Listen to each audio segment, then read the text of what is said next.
السلام علیکم ورحمۃ اللہ وبرکاتہ۔ آپ کی خدمت میں پیش ہے محمد منیب۔ آج ایک نئی ویڈیو کے ساتھ آپ سرکار صلی اللہ علیہ وآلہ وسلم کے جو غزوات ہیں ان کے متعلق، ٹھیک ہے، اور اس کے ساتھ آپ سرکار صلی اللہ علیہ وآلہ وسلم کی ازواج مطہرات کے بارے میں ذکر ہوگا۔ آپ سرکار صلی اللہ علیہ وآلہ وسلم کی قیادت میں مسلمانوں نے نہ صرف کفار مکہ کو شکست دے کر 8 ہجری میں مکہ فتح کر لیا، بلکہ اس سے پہلے اور دیگر میں کئی قبائل کو اپنا متحد بنایا۔ آپ صلی اللہ علیہ وآلہ وسلم کی قیادت میں ہونے والے غزوات میں سر فہرست ہیں: غزوہ بدر،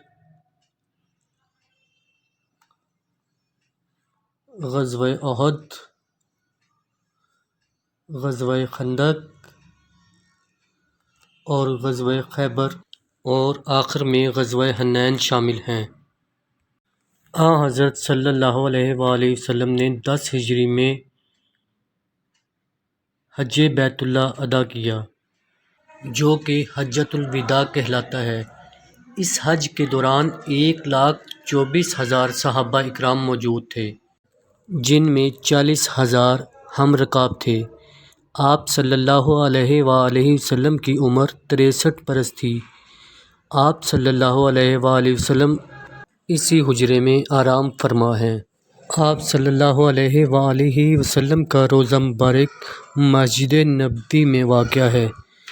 آپ صلی اللہ علیہ وآلہ وسلم کی ازواج مطہرات، جن میں حضرت خدیجہ رضی اللہ تعالیٰ عنہ سر فہرست ہیں، ان کے بعد حضرت سودہ رضی اللہ تعالیٰ عنہ، حضرت عائشہ رضی اللہ تعالیٰ عنہ، حضرت حفصہ رضی اللہ تعالیٰ عنہ، حضرت زینب بنت خزیمہ رضی اللہ تعالیٰ عنہ، حضرت ام سلمہ رضی اللہ تعالیٰ عنہ، حضرت زینب بنت جحش رضی اللہ تعالیٰ عنہ، حضرت جویریہ رضی اللہ تعالیٰ عنہ، حضرت ام حبیبہ رضی اللہ تعالیٰ عنہ، حضرت صفیہ رضی اللہ تعالیٰ عنہ، حضرت میمونہ رضی اللہ تعالیٰ عنہ شامل ہیں۔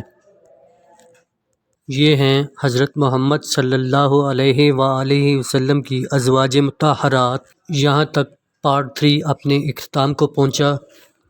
اگر آپ کو یہ ویڈیو اچھی لگی ہے تو اس ویڈیو کو ثواب کی نیت سے آگے شیئر کریں تاکہ لوگوں کے علم میں بھی اضافہ ہو۔ اللہ تعالی ہمیں حضرت محمد صلی اللہ علیہ وآلہ وسلم کے وسیلے سے اور پنجتن پاک کے وسیلے سے، شہداء کربلا کے وسیلے سے دنیا و جہاں میں کامیابیاں عطا فرمائے۔ آمین ثم آمین۔ بہت بہت شکریہ۔ اللہ حافظ۔